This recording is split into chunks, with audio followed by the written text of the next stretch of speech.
Niektoré druhy rýb je dobré piecť len veľmi krátko, aby ostalo mäso šťavnaté. To platí aj v prípade tilapie. Dnes ju budeme pripravovať originálne, v cuketovej kruste a s cestovinami penne.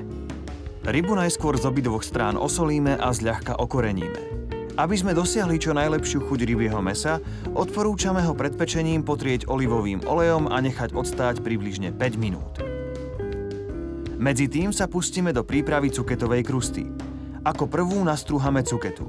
Pridáme petržlenovú vňať, najemno nakrájanú cibuľu, cesnak, soľ, korenie, vajíčko, solamil a dôkladne zamiešame. Na rozpálenej panvici vytvarujeme cuketové placky a pečieme ich spolu s rybou. Po chvíli tilapiu s plackou spojíme a pečieme ďalej zo strany ryby aj zo strany krusty. Na prípravu paradajkovo-bazalkovej omáčky použijeme olivový olej, čeri paradajky, najemno nasekaný cesnak, čerstvú bazalku, soľ a korenie. Hotovú zmes zmiešame s vopred uvarenými cestovinami, ktoré nepreplachujeme. A môžeme podávať. Tu sú ešte raz ingrediencie, ktoré na prípravu receptu potrebujeme.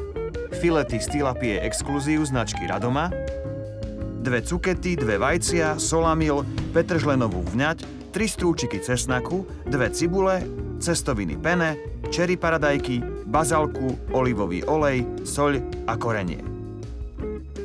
Tilapia má nízkokalorické mäso, ktoré obsahuje veľa vitamínu B, D, horčíka a zdravých bielkovín.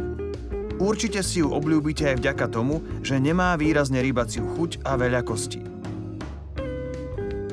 Preto vám prajeme dobrú chuť.